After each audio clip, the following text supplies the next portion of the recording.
Hola queridos, ¿cómo están? Saludos para todos aquellos que están en vivo en esta reunión de día lunes, ya segundo día de lo que sería nuestra semana de oración por esta Semana Santa, ¿verdad?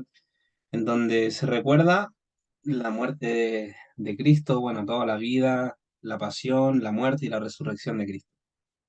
El día de hoy vamos a tocar algunos temas importantes también de otros personajes que estuvieron muy conectados a Cristo en su vida, en su pasar por esta tierra, y también del mismo Jesús. Vamos a estudiar un par de cosas. Hoy día solo vamos a leer la Biblia, vamos a pasar por diferentes pasajes bíblicos, así que bueno, les quiero invitar a que aprovechen mientras estamos a tiempo para que también puedan invitar a otras personas a que se conecten en vivo. Vamos a comenzar con una oración. Así que cada uno donde está, si quiere ponerse de rodillas o inclinar su rostro para poder orar. Vamos a orar. Padre bendito que estás en el cielo, santificado sea tu grandioso nombre, Señor. Estamos agradecidos porque tú has permitido que estas reuniones se lleven a cabo, Señor, para edificación de nuestra vida espiritual, para acercarnos más a ti, Señor, y poder tenerte siempre en nuestra mente como aquel dador de la vida, aquel que vivió una vida llena de dificultades, de penas, de alegrías también, pero que tuviste que venir aquí a este mundo para que podamos alcanzar esa vida eterna, Señor, para poder defender el honor de Dios, y por eso te agradecemos en esta hora. Te rogamos, Padre, que tú derrames tu Espíritu Santo para que podamos tener entendimiento, Señor, de todas las cosas que vamos a aprender y estudiar en esta hora, y también para que podamos ponerlas en práctica y así caminar tomados de tu mano hacia la victoria, Señor. Todo esto te lo agradecemos y te lo pedimos, no por nuestros méritos, sino por los méritos tuyos, nuestro único y gran Salvador. Amén. Amén. Muy bien. Yo les voy a compartir la pantalla para ya ir directo a la temática. Vamos a comenzar con el nacimiento de un personaje que también fue muy importante para el momento que se estaba viviendo allí en esa Jerusalén, ¿verdad? En ese pueblo de Israel, hace casi 2000 años atrás, bueno, en realidad un poco más de 2000 años atrás, nació este personaje, Juan el Bautista. Aquí, bueno, se puede ver la imagen un poco, su padre, su madre ya entrados en años, tuvieron este hijo, y vamos a ver cuál es la diferencia entre Juan el Bautista, entre Jesús. Juan el Bautista es considerado como el segundo Elías, ¿sí? Para aquel que no entienda esto de los Elías, léase Mateo 17, ¿sí? Desde el versículo 10 más o menos. Jesús habla acerca de lo que sería este tercer Elías que vendría y restauraría todas las cosas, y también acerca de Juan, también habló Jesús en ese momento, y los discípulos entendieron que ese Elías que estaban esperando era Juan el Bautista. Y vamos a ver de qué manera está todo esto interrelacionado. Muy bien.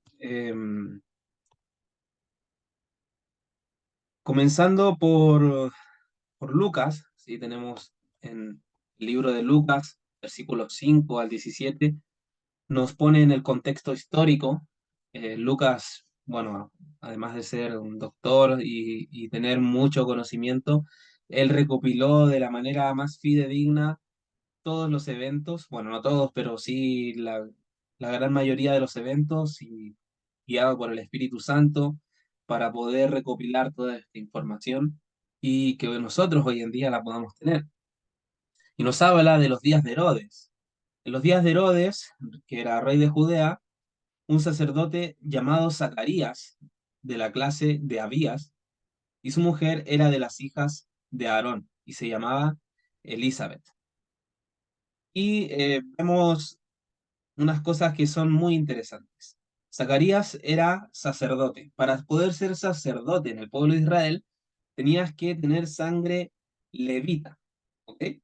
Tenía que ser descendiente de los levitas. Aarón pertenecía a los levitas, era de la tribu de Leví. Y Elizabeth también era levita, por lo tanto ambos pertenecían a un linaje muy especial en cuanto a lo que era la parte ritual y todo lo que significa el ser un hijo de Leví, ¿sí? Los levitas eran los representantes de Cristo. ¿Por qué? Cuando el pueblo de Israel se rebeló en el desierto, cuando Dios le entrega los mandamientos a Moisés, que lo estuvimos leyendo el día sábado, cuando hablamos acerca de esas puertas dimensionales, ¿verdad? También en ese momento Moisés estaba en el monte, después desciende y allí estaba el pueblo de Israel haciendo, adorando un ídolo, ¿verdad? Adorando a este Baal que habían puesto ahí en ese lugar. Y en ese momento los únicos que no se inclinaron ante Baal fueron los de la tribu de Leví.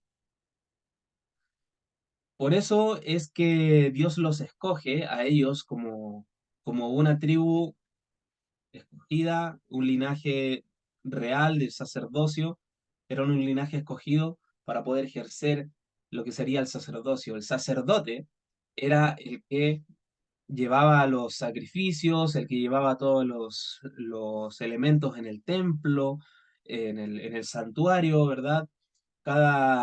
Entre los levitas existían tres tipos de sacerdotes diferentes y habían los que eran los que estaban más cerca de Dios, eran los sumos sacerdotes, y los otros eran sacerdotes normales. Pero todos y cada uno de ellos, en algún punto o en otro, representaban a Cristo. Todo el santuario es una representación del plan de redención, del plan de salvación. Esto lo habíamos estado estudiando cuando estudiamos las fiestas judías, cuando estudiamos la Pascua, la fiesta de las cabañas, etcétera. De hecho, hoy día vamos a ver un poco acerca repasar un poco lo que ya estudiamos acerca de la fiesta de las cabañas. Pero, ¿por qué es importante esto? Porque Juan el Bautista, que vamos a ver que nace de Zacarías y de Elizabeth, ambos pertenecían a un linaje especial. O sea que Juan el Bautista vendría a ser del linaje de Leví, vendría a ser también como un sacerdote, ¿ok? Y escogido por Dios además. Por lo tanto, vendría a ser como en aquel momento para Dios, aunque para el pueblo no era así, pero para Dios, Juan el Bautista era como el sumo sacerdote del pueblo de Israel. ¿Ok? Pongámonos en esa posición. Era un representante de Cristo en la tierra. ¿Sí? Ya les voy a decir por qué, porque vamos a seguir leyendo y se van a ir dando cuenta acerca de lo que les estoy hablando. Ambos eran justos delante de Dios y andaban irreprensibles en todos los mandamientos y ordenanzas del Señor. O sea que eran, pero personas justas, rectas, derechas, eran personas que se santificaban cada día, entendían lo que era pertenecer a la tribu que pertenecían, al linaje que pertenecían y al pueblo de Dios, ¿verdad? Ellos verdaderamente delante de Dios andaban, pero siempre por los caminos de rectitud. Pero no tenían hijo, porque Elizabeth era estéril y ambos eran ya de edad avanzada. Por lo tanto, tenemos estos dos ancianos que eran justos, irreprensibles, nos habla la escritura, o sea que no tenían ninguna mancha, ni nada, o sea, ellos no es que no fueran seres humanos con defectos, sino que hablando de los mandamientos y las ordenanzas de Dios, ellos cumplían todo al pie de la letra. Y aconteció que ejerciendo Zacarías el sacerdocio delante de Dios, según el orden de su clase, recordamos que cada, era como que tuviesen un sistema de turnos, como los trabajos hoy en día, que está este turno que vas 14 días a trabajar, estás 14 días en tu casa, otros estás 20 días trabajando y descansas durante 10 días. Bueno, los sacerdotes también tenían esta especie de turnos en donde a ellos les tocaba ejercer el sacerdocio, o sea, estar permanentemente haciendo los sacrificios, estar allí cuidando de que no se acabe el aceite de las lámparas, que no se acabe el incienso del altar, que los panes de la preposición estén siempre frescos, que el jugo de uva que estaba ahí también, siempre también estuviera fresco. Todo eso era tarea de diferentes sacerdotes y les tocaba a cada uno un turno en el cual les tocaba ejercer su trabajo y después se terminaba su turno y le tocaba volver a su casa. Y aquí Zacarías estaba haciendo el sacerdocio. Conforme a la costumbre del sacerdocio, le tocó en suerte ofrecer el incienso y entrando en el santuario del Señor. Y toda la multitud del pueblo estaba afuera orando a la hora del incienso. ¿Sí? Se reunían a ciertas horas, se llevaba el incienso, que vale decir, el altar del incienso representa esa, esos méritos de Cristo que gracias a ese incienso nosotros podemos elevar nuestras oraciones. Y ese humo del incienso vendría siendo justamente nuestras oraciones que se elevan directamente al Padre. Era un símbolo de ello. Y Zacarías estaba allí haciendo todo esto. Y se le apareció un ángel del Señor puesto en pie a la derecha del altar del incienso. Y se turbó Zacarías al verle y le sobrecogió temor. Pero el ángel le dijo, Zacarías, no temas, porque tu oración ha sido oída, y tu mujer Elizabeth te dará a luz un hijo y llamarás su nombre Juan. ¿Saben? Zacarías, por lo visto, había estado orando para que Dios les diera un hijo. Ellos anhelaban tener un hijo, lo deseaban verdaderamente, pero no habían podido, porque Elizabeth era estéril. Pero el ángel viene y le dice, tu oración ha sido oída. Y tu mujer, Elizabeth, te dará a luz un hijo. Y aquí vamos a ver más adelante cuando veamos el nacimiento de Jesús, la diferencia. Porque Jesús nació por obra del Espíritu Santo, pero Elizabeth le dio un hijo a Zacarías. O sea que el hijo sí era de Zacarías. Y aquí vemos la diferencia. Juan era 100% humano, 100% humano, ¿ok? Él no tenía divinidad en sí. Era un hijo de un hombre y de una mujer. Eso debemos tenerlo claro. Ahora, y tendrás gozo y alegría, y muchos se regocijarán de su nacimiento, porque será grande delante de Dios. No beberá vino ni sidra, y será lleno del Espíritu Santo, aún desde el vientre de su madre. Y aquí vemos algo que sí tenía de diferente del resto de nosotros.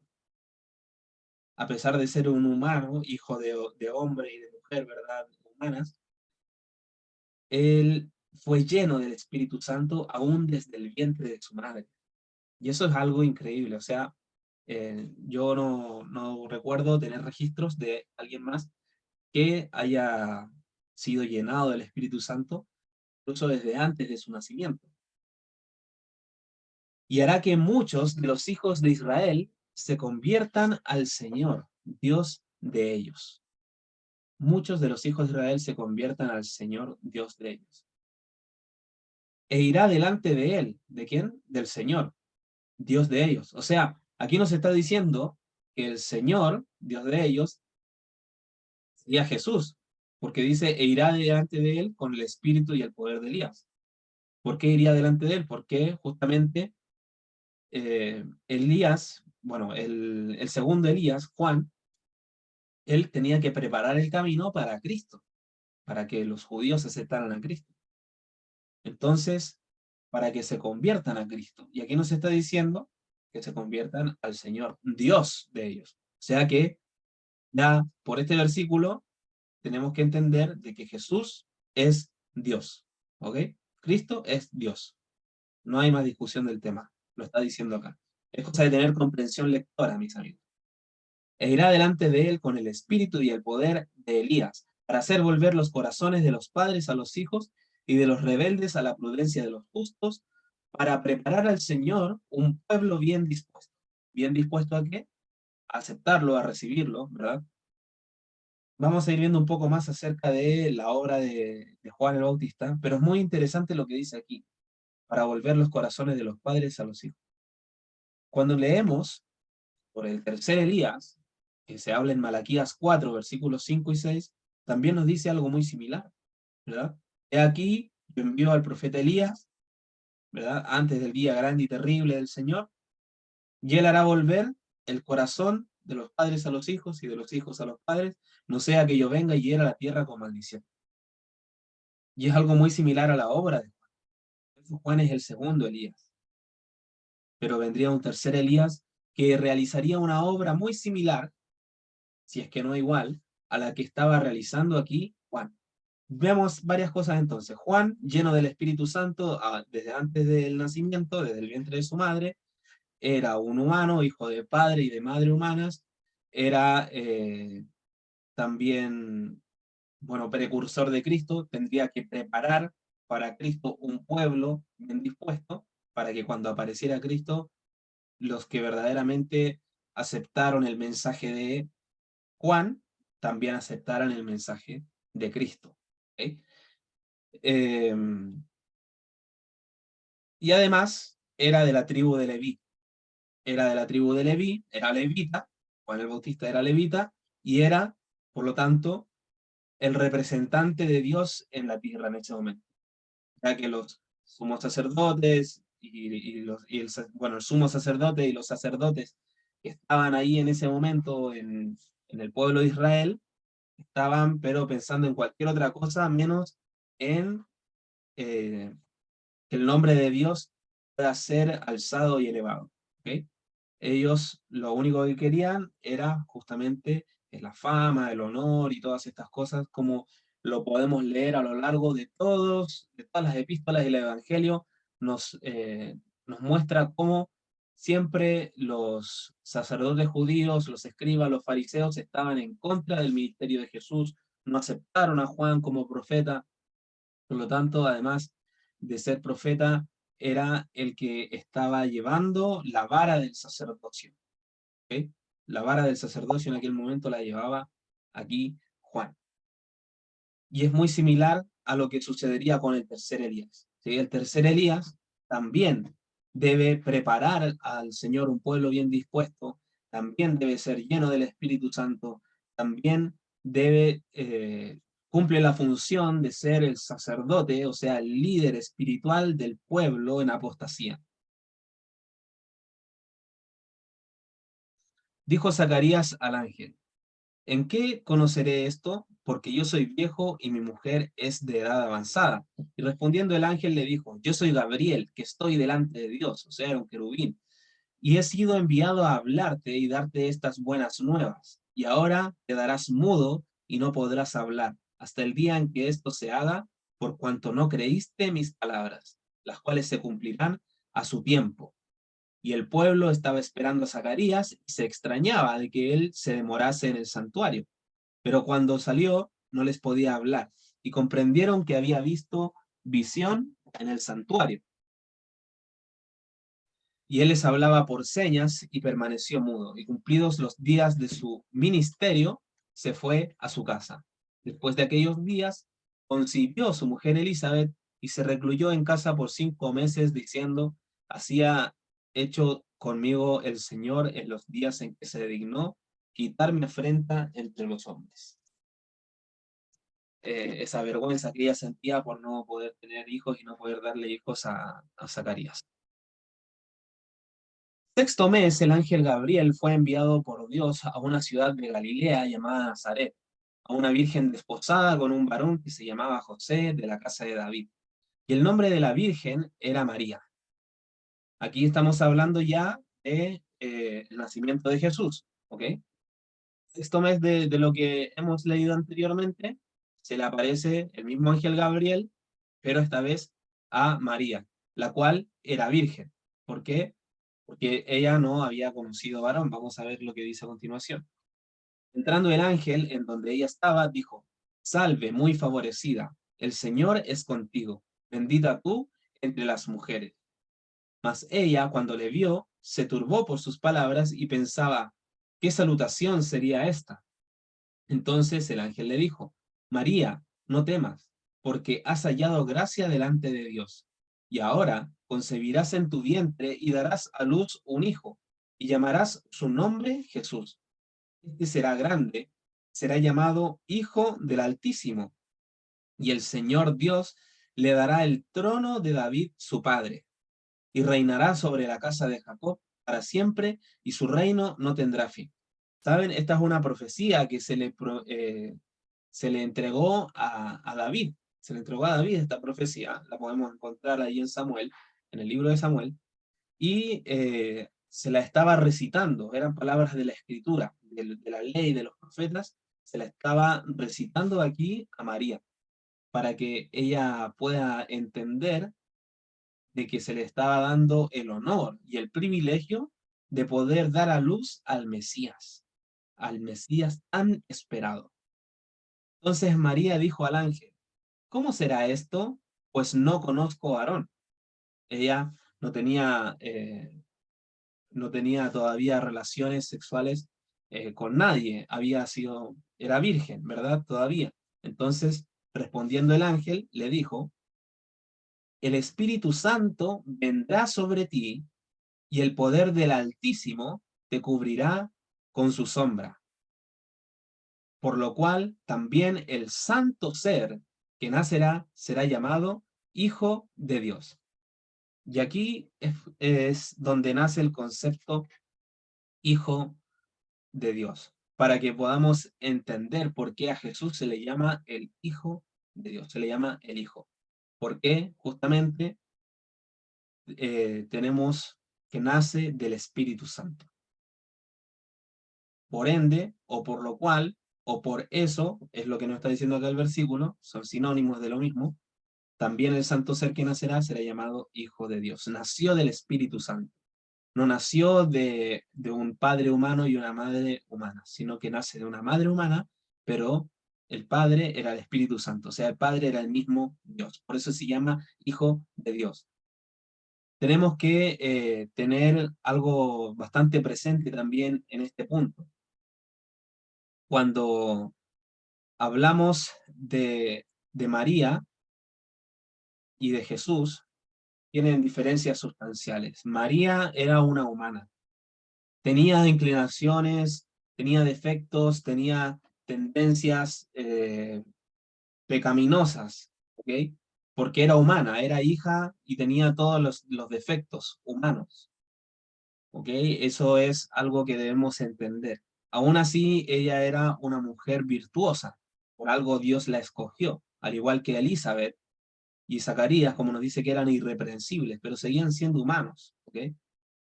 Y María no es que haya sido también desde su nacimiento nacida del Espíritu Santo también, como afirma la Iglesia Católica, que ella fue santa desde el nacimiento. Eso no es así. O sea, si bien es cierto, era una mujer que buscaba la santidad, pero aún así era una humana y podría pecar y quizás en algún momento ella igual cometió errores, ¿ok? Pero eso no, que sea la madre de Jesús, no nos da la autoridad para especular acerca de que ella desde que nació fue siempre pura y santa como, y que todavía está ahí intercediendo por nosotros, como miente la Iglesia Católica, porque en ninguna parte de la Biblia nos habla sobre eso. No nos dice eso. Lo que sí sabemos es que Jesús nació del Espíritu Santo. Por eso que Jesús fue un santo ser, que nace del Espíritu Santo, de una madre humana, pero nace de Dios. ¿Ok? Y por eso es que era Dios y a la vez era hombre. Es un misterio todo esto. Y tal vez hay algunos que no les entra en la cabeza. Pero que tú no lo entiendas no quiere decir que te dé la autoridad para poder inventar teorías, sino que debemos acogernos a lo que nos dice la Escritura. Lo que Dios nos explica aquí es lo que Él quiere que nosotros sepamos. Deuteronomio 29:29. Las cosas secretas pertenecen a Dios, mas las reveladas nos pertenecen a nosotros. ¿Ok? Bueno, y nos dice, y aquí tu pariente Elizabeth, el ángel le sigue hablando, ¿verdad? Ella también ha concebido hijo en su vejez, y este es el sexto mes para ella, la que llamaban estéril, porque no hay nada imposible para Dios. Entonces María dijo, he aquí la sierva del Señor, hágase conmigo conforme a tu palabra, y el ángel se fue de su presencia. Bueno, luego, cuando Elizabeth se le cumplió el tiempo de alumbramiento, dio a luz un hijo. Y cuando oyeron los vecinos y los parientes que Dios había engrandecido para con ella su misericordia, se regocijaron con ella. Aconteció que al octavo día vinieron para circuncidar al niño y le llamaban con el nombre de su padre, Zacarías. Pero respondiendo su madre dijo, no, se llamará Juan. Y le dijeron, ¿por qué? No hay nadie en tu parentela que se llame con ese nombre.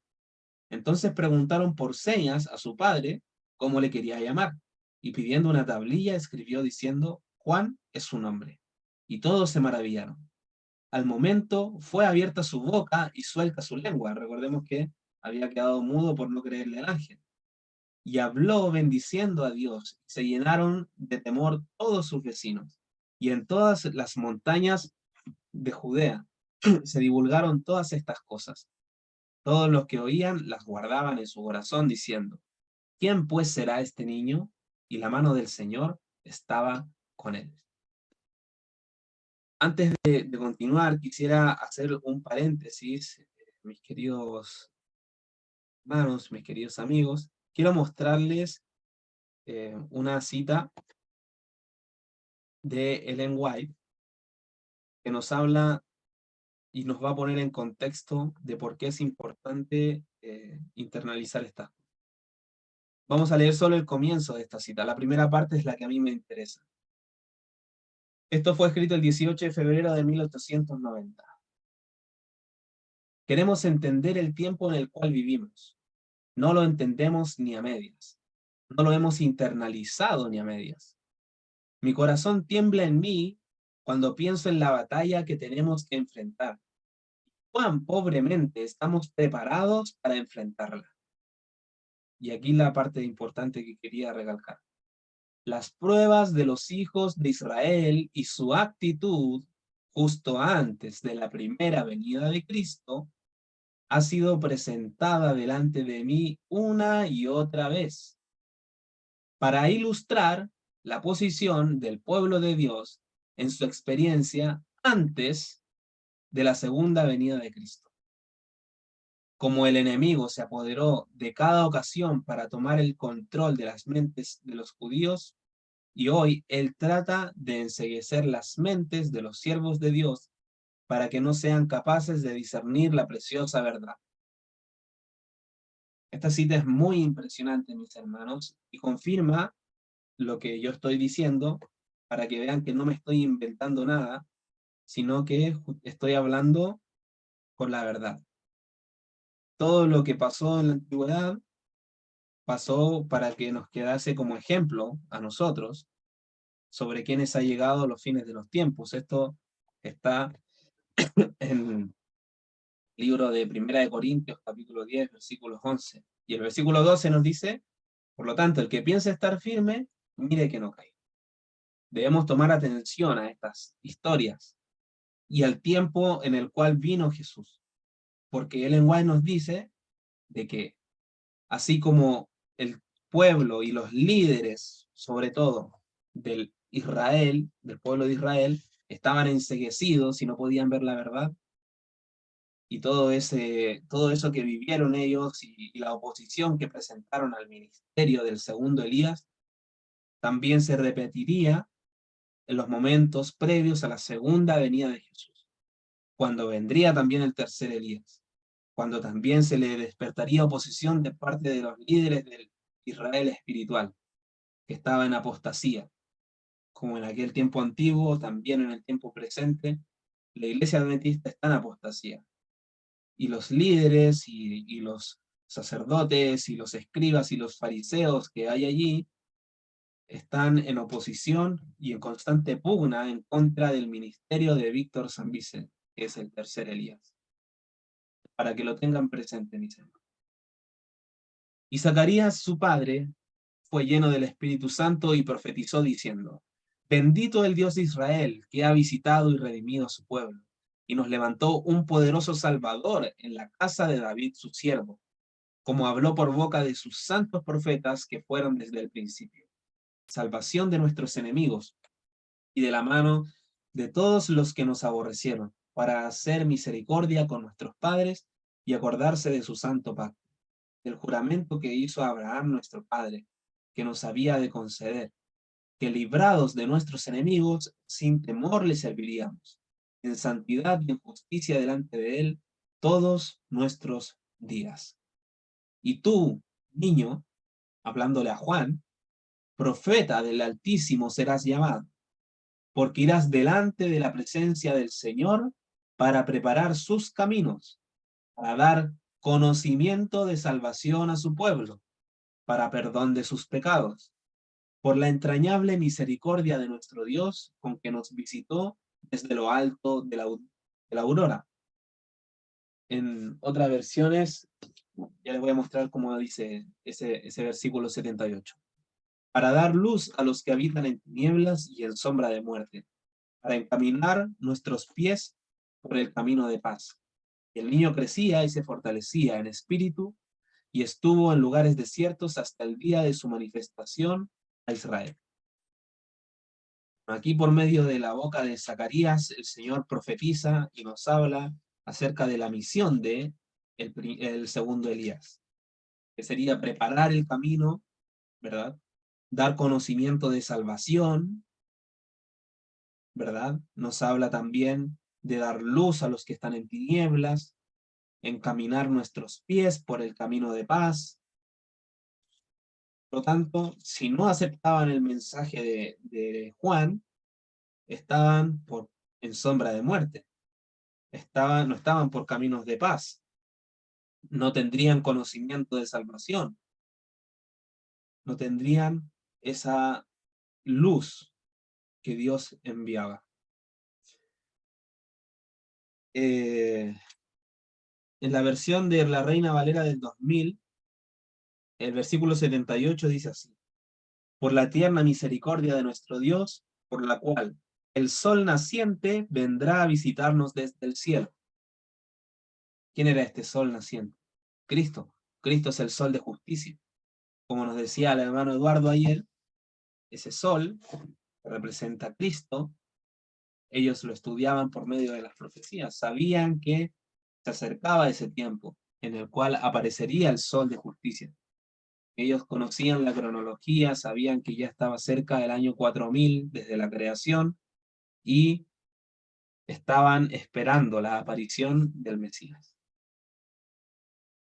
Bueno, aquí todavía no nacía el Mesías, pero sabían por medio de el nacimiento de Juan que ya estaba cerca, que se acercaba también. O sea, ellos estaban atentos a las señales. Así también por medio de la aparición del tercer Elías, nosotros también debiésemos estar alertas y entender que el tiempo está cerca. Bueno, inicio del ministerio del segundo Elías, Juan el Bautista. Vamos al capítulo 3. Dice, en el año 15 del imperio de Tiberio César, siendo gobernador de Judea Poncio Pilato, y Herodes, tetrarca de Galilea, y su hermano Felipe, tetrarca de Iturea, y de la provincia de Traconite, y Lisanías, tetrarca de Abilinia, y siendo sumos sacerdotes Anás y Caifás, vino palabra de Dios a Juan, hijo de Zacarías, en el desierto. Aquí, ¿por qué nos menciona a todos los gobernadores y todo ello? Bueno, porque recordemos, Lucas era un estudioso y nos está poniendo en contexto quiénes eran los que estaban en aquel momento, para que pueda tener un registro histórico, para que cuando los estudiosos en el futuro puedan ir a los registros de los reyes, porque cada reino tiene su registro, tiene desde qué año hasta qué año reinó tal César, tal gobernador, tal sumo sacerdote, cada uno tenía su registro. Por eso nos está poniendo en ese contexto. Le llegó una palabra de Dios a Juan, o sea, Dios le habla a Juan. Y él fue por toda la región contigua al Jordán, predicando el bautismo del arrepentimiento para perdón de pecados, como está escrito en el libro de las palabras del profeta Isaías, que dice: voz del que clama en el desierto, preparad el camino del Señor, enderezad sus sendas. Todo valle se rellenará, y se bajará todo monte y collado. Los caminos torcidos serán enderezados, y los caminos ásperos allanados. Y verá toda carne la salvación de Dios. Esto lo podemos encontrar en Isaías 41, versículo 3 en adelante. Pueden leer el mensaje que se aplica para el segundo Elías.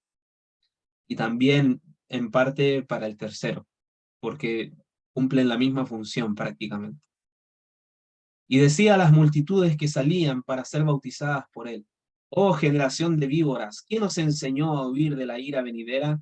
Haced pues frutos dignos de arrepentimiento, y no comencéis a decir dentro de vosotros mismos: tenemos a Abraham por padre, porque os digo que Dios puede levantar hijos a Abraham aún de estas piedras.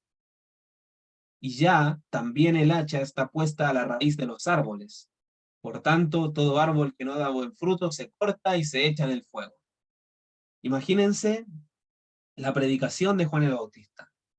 Generación de víboras. Le dice: ya está la hacha a la raíz de los árboles. O sea, el que no da fruto se corta y se echa al fuego. Dice también: hagan frutos y no hablen dentro de ustedes diciendo: no, mi padre es Abraham. La predicación de Juan el Bautista era dura, aparentemente. Sus palabras eran tajantes, pero él no estaba hablando con mentira, él estaba hablando la verdad, y el mensaje que él estaba dando no era un mensaje que a él se le ocurrió, era un mensaje de Dios. Y lejos de despertar oposición en el pueblo, en la gente común, la gente le preguntaba diciendo: entonces, ¿qué haremos? Miren la sinceridad de estas personas. ¿Qué haremos? Y respondiendo les dijo: el que tiene 2 túnicas, dé al que no tiene, y el que tiene que comer, haga lo mismo. Vinieron también unos publicanos para ser bautizados y le dijeron: maestro, ¿qué haremos?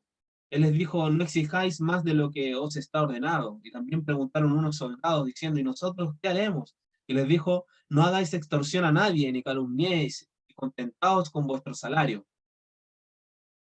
Todos venían a Juan preguntándole qué debían hacer. ¿Por qué? Porque debían estar preparados para recibir al Mesías.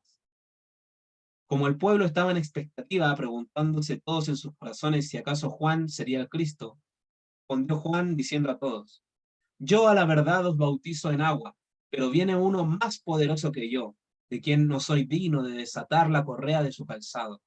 Él os bautizará en Espíritu Santo y fuego.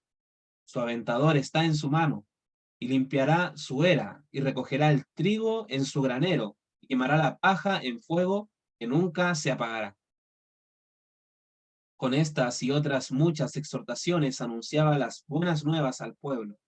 Entonces Herodes el tetrarca, siendo reprendido por Juan a causa de Herodías, mujer de Felipe, su hermano, y de todas las maldades que Herodes había hecho, sobre todas ellas añadió además esta: encerró a Juan en la cárcel.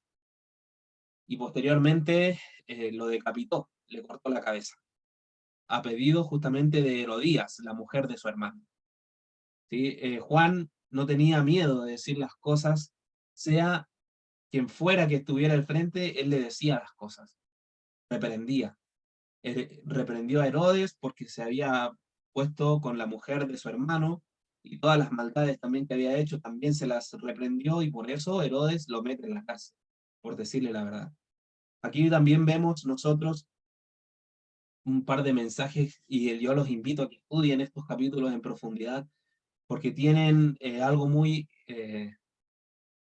importante para nosotros, para lo que se nos viene, porque muchos de nosotros también seremos encerrados en la cárcel por decir la verdad.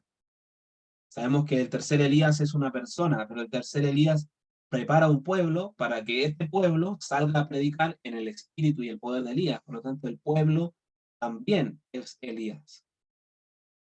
Y así como Juan, el segundo Elías, fue encarcelado y también decapitado, muchos de nosotros tal vez también nos toque vivir algo similar. Además, es muy interesante cuando él habla acerca del Mesías, de este que viene, que es más poderoso, los habla del bautismo del Espíritu Santo, el fuego. Cuando Cristo ascendió, pasaron 40, perdón, pasaron 10 días y viene el día de Pentecostés, la lluvia del Espíritu Santo, ¿sí? Estas lenguas de fuego que reposan sobre todos los que estaban ahí en la casa del aposento alto, y ahí fueron bautizados ahí en el Espíritu Santo y en el fuego. Pero también nos habla acerca de lo que hará en el tiempo final. Sabemos que viene la lluvia tardía, también recibiremos el Espíritu Santo cuando sea promulgada la ley dominical, ya el mensaje del cuarto ángel tendrá que brillar más que nunca en ese momento, y para que esto acontezca, Dios derramará su Espíritu Santo, ¿verdad? Cristo derramará el Espíritu Santo. Y luego nos habla de recoger el trigo en su granero. ¿Cuándo Él va a recoger el trigo en su granero? En la segunda venida. Por lo tanto, también nos está haciendo alusión a la segunda venida aquí, en este versículo. Es muy interesante cuando leemos con la dirección del Espíritu Santo, porque nos muestra cosas que antes quizás no nos hubiésemos percatado que estaban ahí. Luego viene el bautismo de Jesús. El bautismo de Jesús nos dice: entonces Jesús vino de Galilea a Juan al Jordán para ser bautizado por él, mas Juan se lo oponía diciendo: yo necesito ser bautizado por ti, ¿y tú vienes a mí? Pero Jesús le respondió: deja ahora, porque así conviene que cumplamos toda justicia. Entonces le dejó. Y Jesús, después que fue bautizado, subió luego del agua, y he aquí los cielos le fueron abiertos. Vio al Espíritu de Dios que descendía como paloma y venía sobre él. Y hubo una voz de los cielos que decía: este es mi Hijo amado, en quien tengo complacencia. Y aquí vemos reflejada al Padre, al Hijo y al Espíritu Santo, como personas diferentes. Si bien es cierto, los tres son uno, pero cada uno tiene personalidades diferentes, tiene cuerpos diferentes, tiene manifestaciones diferentes, pero los tres son uno en un sentir, los tres son Dios. No lo puedo entender con mi mente finita humana, pero esto es lo que nos está mostrando acá. Jesús estaba aquí, el Hijo de Dios, estaba el Hijo ahí en el agua, saliendo del agua. Después que se abrió el cielo, los cielos fueron abiertos. Recordamos este tema de puertas dimensionales. Se abre el cielo, se abre algo en el cielo. Desciende, ¿qué cosa? El Espíritu de Dios, en forma de paloma, en forma corporal. Y desde el cielo se oye una voz que dice: este es mi Hijo amado. Si dice: este es mi Hijo, quiere decir que es el Padre. O sea, la voz del Padre, el Espíritu Santo y el Hijo, los tres en posiciones diferentes. Ya el que quiera discutir esto es porque tiene unas ganas tremendas de querer tener la razón en un punto que es insostenible, la verdad. La Trinidad es una doctrina bíblica. Luego nos dice en Juan 1, 19 al 28. Este es el testimonio de Juan, cuando los judíos enviaron de Jerusalén sacerdotes y levitas para que le preguntasen: ¿tú quién eres? Confesó y no negó, sino confesó: yo no soy el Cristo. Y le preguntaron: ¿qué pues? ¿Eres tú Elías? Dijo: no soy. ¿Eres tú el profeta? Y respondió: no. Le dijeron: pues ¿quién eres? Para que demos respuesta a los que nos enviaron. ¿Qué dices de ti mismo? Dijo: yo soy la voz de uno que clama en el desierto: enderezad el camino del Señor, como dijo el profeta Isaías. Y los que habían sido enviados eran de los fariseos. Y le preguntaron y le dijeron: ¿por qué pues bautizas si tú no eres el Cristo, ni Elías, ni el profeta? Refiriéndose a Moisés. Juan les respondió diciendo: yo bautizo con agua, mas en medio de vosotros está uno quien vosotros no conocéis. Este es el que viene después de mí, el que es antes de mí, del cual yo no soy digno de desatar la correa del calzado. Estas cosas sucedieron en Betábara, al otro lado del Jordán, donde Juan estaba bautizando. Nuevamente llevando los ojos a Jesús y hablando de su misión. Siguiente día vino Juan a Jesús, que venía a él, y dijo: He aquí el Cordero de Dios que quita el pecado del mundo. Este es aquel de quien yo dije: después de mí viene un varón, el cual es antes de mí, porque era primero que yo, y yo no le conocía, mas para que fuese manifestado a Israel, por eso vine yo bautizando con agua. También dio Juan testimonio diciendo: vi al Espíritu que descendía del cielo como paloma y permaneció sobre él. Y yo no le conocía, pero el que me envió a bautizar con agua, aquel me dijo: sobre quien veas descender el Espíritu y que permanece sobre él, ese es el que bautiza con el Espíritu Santo. Yo le vi y he dado testimonio de que este es el Hijo de Dios. Al siguiente día otra vez estaba Juan y dos de sus discípulos, y mirando a Jesús que andaba por allí, dijo: He aquí el Cordero de Dios. Le oyeron hablar los dos discípulos y siguieron a Jesús.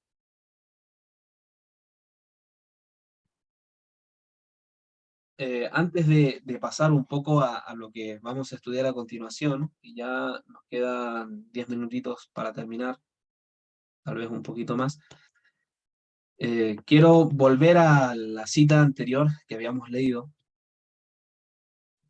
Esta cita es una carta que igual es un poco larga, pero quiero que nos detengamos aquí, entendiendo que muchos adventistas piensan que el tercer Elías es solamente un pueblo, pero Ellen White habla de que es un hombre. Y nos dice aquí en la parte celeste, vamos a leer: los judíos trataron de detener la proclamación del mensaje que había sido predicho en la palabra de Dios, pero la profecía debía cumplirse. ¿Cuál mensaje querían detener? Es cuando la gente decía: bendito el rey que viene en el nombre del Señor, paz en el cielo y gloria en las alturas. Entonces, algunos de los fariseos de entre la multitud le dijeron: Maestro, reprende a tus discípulos. Y él respondiendo les dijo: os digo que si estos cayeran, las piedras clamarían. Bueno, las piedras clamaron ya, ¿verdad? Lo demostró Ron Wyatt. Pero aquí nos sigue diciendo que los judíos, o sea, los fariseos, trataron de detener esa proclamación del mensaje, de esta profecía que había sido predicha, pero la profecía debía cumplirse. Y aquí nos pone en otra situación. El Señor dice: he aquí yo envío al profeta Elías antes que venga el día de Jehová grande y terrible. Alguien ha de venir en el espíritu y poder de Elías, y cuando aparezca, quizá digan los hombres: tú eres demasiado celoso, no interpretas las escrituras de la debida manera. Permíteme que te diga cómo enseñar tu mensaje. Alguien ha de venir, futuro, para que cumpla la profecía de Malaquías 4, versículo 5. He aquí yo envío al profeta Elías. En la versión en inglés, cuando nos dice cuando aparezca, en realidad dice cuando él aparezca. Palabras utilizadas en inglés son when he appears, cuando él aparezca. ¿Sí? Es un hombre masculino, singular. Y también los hombres, al igual como los judíos, trataron de detener la proclamación del mensaje que había sido predicho, también le sucederá a él, diciéndole: tú eres demasiado celoso, no interpretas las escrituras de la debida manera, permíteme que te diga cómo enseñar tu mensaje. Y estas son las declaraciones que le dirían a este tercer Elías y a todos aquellos que prediquen el mensaje del tercer Elías. Luego tenemos otra carta. Si ustedes se dan cuenta, esta es del 3 de febrero y la anterior es del 18 de febrero, 18 de febrero de 1890. O sea que esta del 3 de febrero fue escrita antes, pero en el libro en donde está todo esto, el libro se llama Materiales de 1888, tomo 2, pone después. Pero aún así quiero llevarlos a esta cita. Está acá. Aquí Ellen White viene hablando de diferentes situaciones que le sucedieron y después nos cuenta: Cuando yo tenía la mano de mi moribundo esposo en la mía, yo sabía que Dios estaba obrando. Cuando yo estaba sentado al lado de su cama y él estaba con toda esa fiebre, estaba allí como una clara cadena de luz presentado delante de mí. Los obreros son entierrados, pero la obra aún continúa. Yo tengo obreros que harán su trabajo. No temáis, no se desanimen. Esto va hacia adelante. Fue allí donde entendí que yo tenía que tomar la obra y una carga mayor que yo, y que una carga mayor que yo siempre salió adelante. Fue allí que le prometí al Señor que yo permanecería en el puesto del deber, y yo lo he tratado de hacer. Yo la hago, tanto como sea posible, la obra que Dios me ha dado para hacer, con el entendimiento que Dios va a traer a un elemento en esta obra que aún no lo tenemos. Ellen White sabía que vendría otro elemento que aún no estaba en ese momento, pero que aparecería en algún momento. Después nos dice, nuestros jóvenes observan a los de mayor edad que aún permanecen como postes y no se moverán para aceptar ninguna luz nueva que pueda ser traída. Ellos se van a reír y van a ridiculizar lo que estos hombres dicen y lo que hacen, como si no tuviera ninguna consecuencia.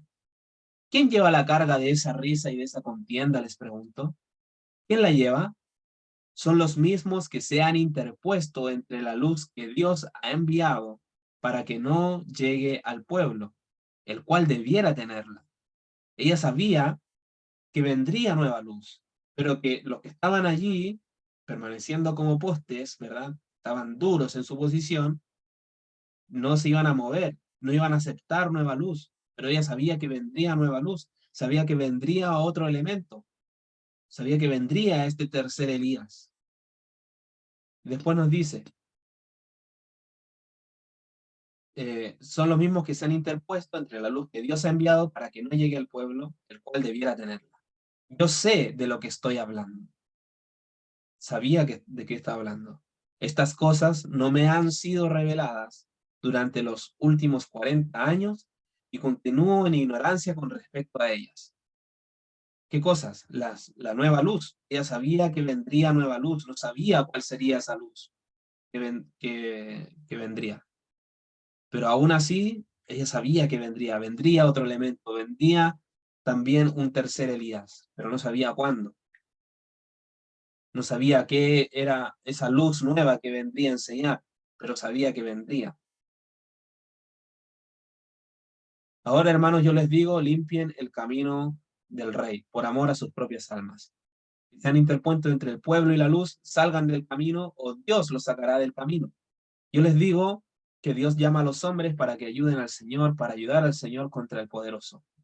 Ellos no deben retroceder, no deben colocar su peso contra el carruaje para hacerlo retroceder, sino que tienen que empujar con toda su fuerza y energía que Dios les ha dado. Ahora es exactamente igual que los días de los judíos. Imagínense, en el tiempo de Ellen White ya estaba sucediendo esto. ¿Ustedes creen que ahora que ella murió y han pasado más de 150 años, las cosas van a mejorar o empeorar? Claro que empeoraron, lo podemos ver, es cosa de pegarse una vuelta a cualquier iglesia adventista y ver cómo está la condición y cómo está la apostasía omega llegando ya a su apogeo. Cuando llega un mensaje, todo el poder de los líderes fue colocado en contra de él para que no tuviera acceso por parte del pueblo.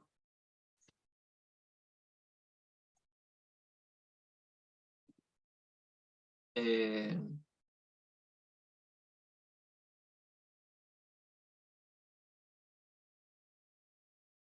bueno, y parece que se me saltó un poco la cita, pero el punto quedó ilustrado. Básicamente nosotros tenemos que entender de que toda esta luz fue entregada en algún momento. Toda esta luz que hemos aprendido en todo este tiempo y que viene justamente del tercer Elías, gracias a Dios que lo ha enviado para poder enviarnos esta luz. ¿Cuál es la luz? Bueno, sabemos, Cristo es la luz. Sabemos que esta nueva luz también viene para poder ilustrarnos y mostrarnos otras cosas.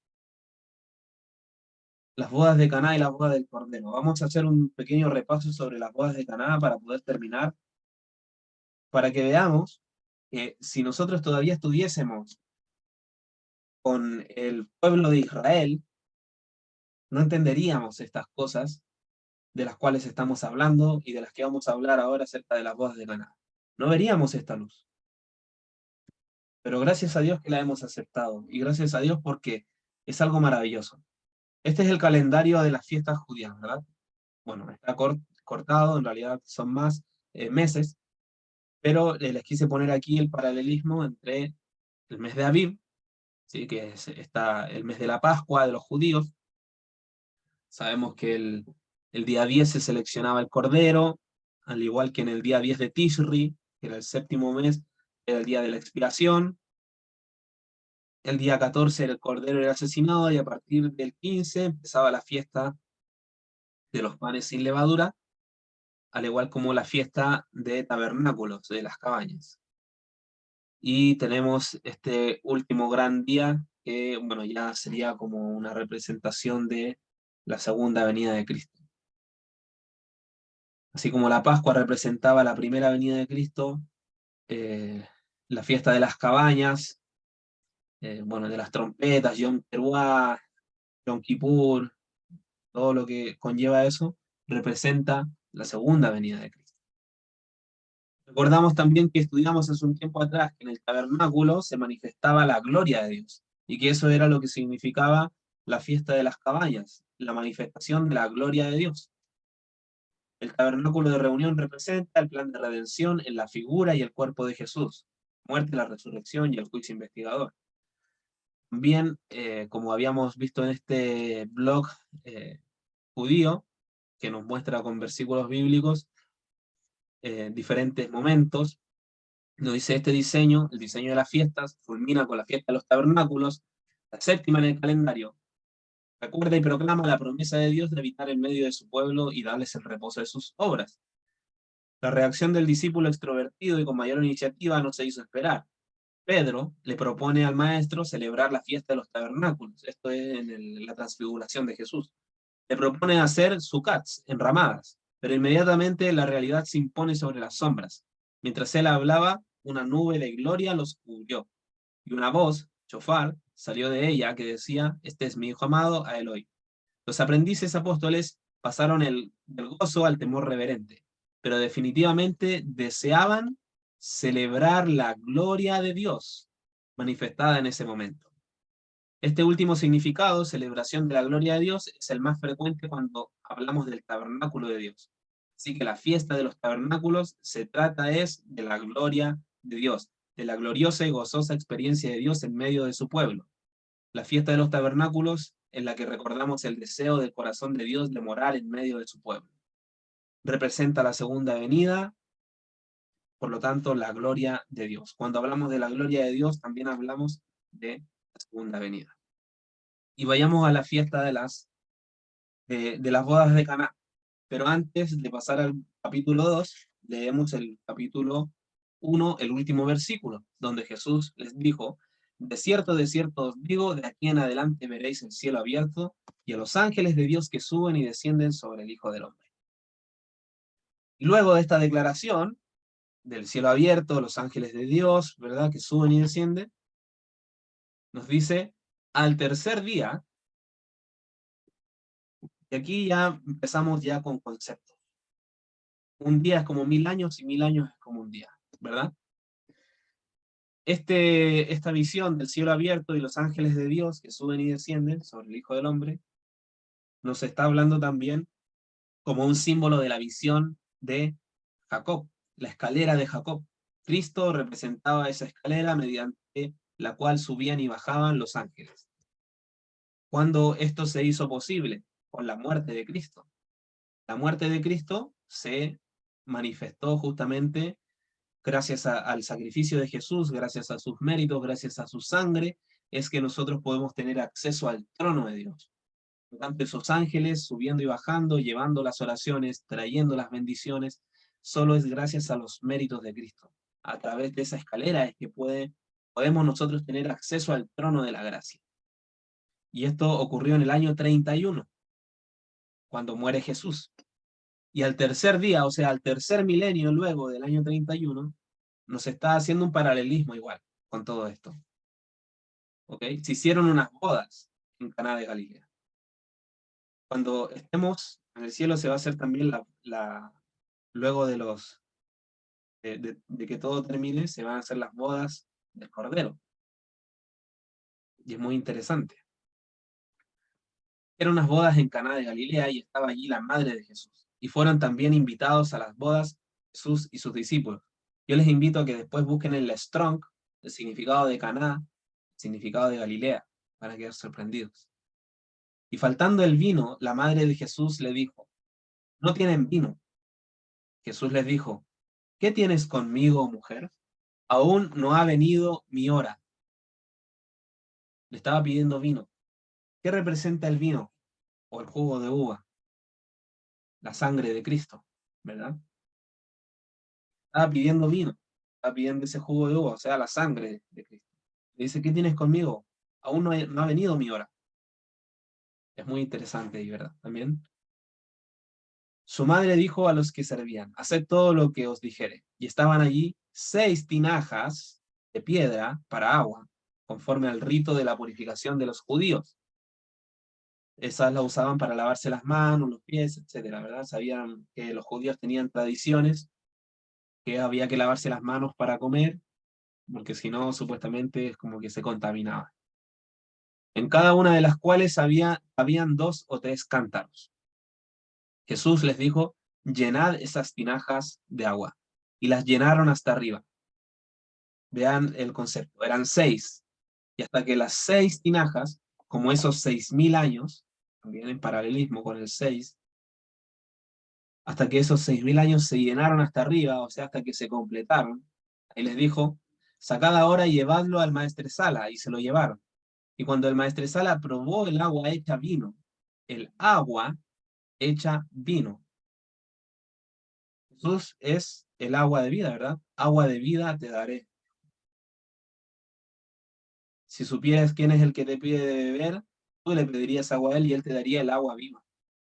Esa agua que representaba también a su sangre. Cuando Cristo murió, de su costado salió agua y sangre también, ¿verdad? Sin saber él de dónde era, el maestresala, eh, aunque lo sabían los sirvientes que habían sacado el agua, llamó al esposo. ¿Quién es el esposo en lo que es en la simbología bíblica? Jesús es el esposo, Cristo. Y le dijo, todo hombre sirve primero el buen vino, y cuando ya han bebido mucho, entonces el inferior. Mas tú has reservado el buen vino hasta ahora. Cuando Cristo venga por nosotros, vamos a celebrar después con Él, vamos a celebrar el emblema de tomar el jugo de uva, ¿verdad? Porque Él lo prometió. Y allí vamos a beber el buen vino. Al final, cuando Cristo nos lleve al cielo. Y este es el principio de señal, y este principio de señales hizo Jesús en Caná de Galilea. Y manifestó su gloria. ¿Cuál era la manifestación de la gloria del Señor? Como habíamos visto antes, la fiesta de tabernáculos. Segunda venida de Cristo, como lo representa la fiesta. Y sus discípulos creyeron en él. Juan 26, 27 al 29. Y tomando la copa y habiendo dado gracias, les dio, diciendo, bebed de ella todos, porque esto es mi sangre del nuevo pacto, que por muchos es derramada para remisión de los pecados. Y os digo que desde ahora no beberé más de este fruto de la vid hasta aquel día en que lo beba de nuevo con vosotros en el reino de mi Padre. ¿Cuándo acontecerá esto? Apocalipsis 19, 9 al 10. Que el ángel me dijo, escribe, bienaventurados los que son llamados a la cena de las bodas del Cordero. Y me dijo, estas son palabras verdaderas de Dios. Me postré a sus pies para adorarle y él me dijo, mira, no lo hagas. Yo soy consiervo tuyo y de tus hermanos, que retienen el testimonio de Jesús. Adora a Dios porque el testimonio de Jesús es el espíritu de la profecía. Cuando Cristo venga, podremos y nos lleve con él al reino, Padre, podremos beber de ese fruto de la vida, de ese buen vino que reservó hasta el final. Porque ahora estamos bebiendo el vino que es su sangre, ¿verdad? Que fue derramada para perdón de nuestros pecados. Y es un buen vino, es un vino extraordinario, pero el que beberemos allá va a ser el vino de la victoria. Que Dios nos ayude cada día para poder ser fortalecidos por su Espíritu Santo, para poder disfrutar de aquel vino, de aquel jugo de uva, que beberemos de ese fruto de la vid en el reino de nuestro Padre Celestial. Para terminar, mis hermanos, vamos a hacer una oración.